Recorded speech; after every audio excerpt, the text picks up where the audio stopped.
Heartbeats. What was the inspiration for the title? So with Heartbeats, I was thinking of 60s soul. I was thinking of the times when my dad used to get out his EPs and play sort of Sam Cooke and Aretha Franklin. And my house was full of music, but it was invariably music from that time, those kind of guys. They're really inspirational artists. Very rarely classical music, but that didn't stop me from finding classical music and gravitating towards it. But with Heartbeats, just from the very first kind of utterance,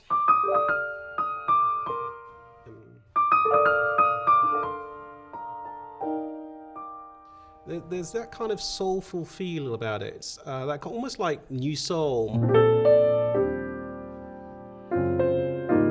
That kind of, I was trying to evoke through the music, but again, always trying to do it within the context of classical elegance, if you like. So it's alluding to it without it being explicit. And I think, again, it's that point at which you think, is that too much towards that particular aesthetic? And how much of that can I actually do? How much of that inflection, how much of that grace note can I actually do while still keeping it within that kind of classical framework? But again, I was thinking about the old school soul that I used to listen to, and trying to create a piece of music that makes you feel warm, whole, comforting, and whilst having all of those soulful qualities. Nice. Any artists in particular?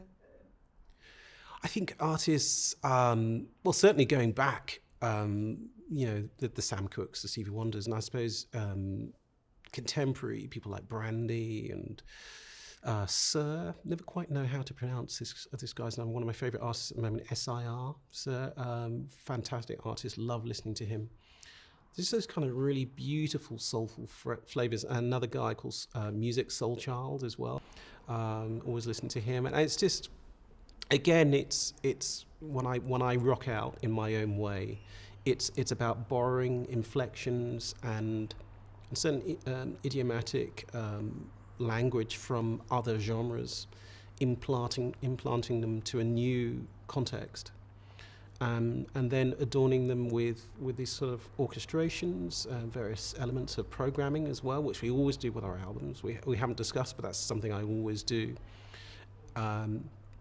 Just to, little touches, just electronic touches, realized in a sort of organic way, just to embellish the orchestral stems.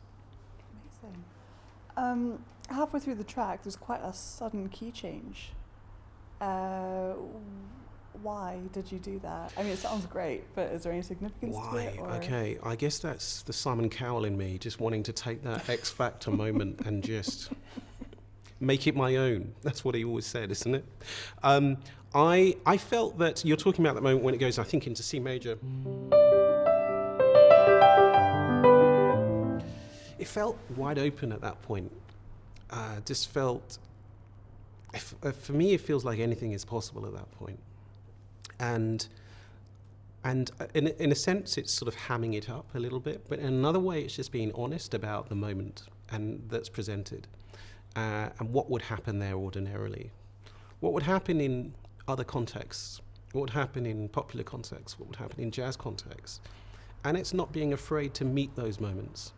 It's not shying away from them and thinking, I can't do that because. It's just being honest about the moment.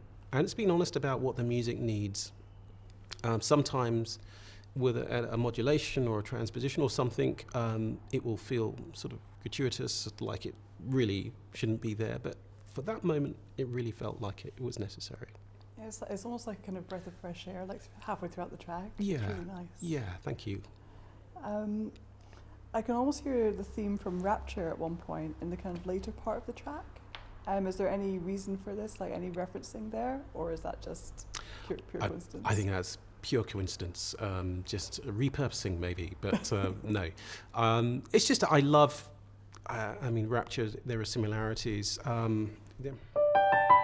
And again, in that kind of old school jazzy kind of way, that kind of fluid melody that sort of rocks back and forth. There are similarities, I guess, in the language of Heartbeats.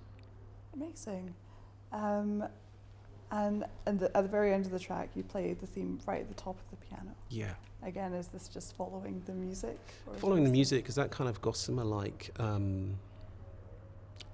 ethereal quality, where it's a kind of, there's a wonderful Ligeti etude, I think it's Arc-en-Ciel, where it sort of, he disappears into the ether on the piano and it just literally just goes up to the top.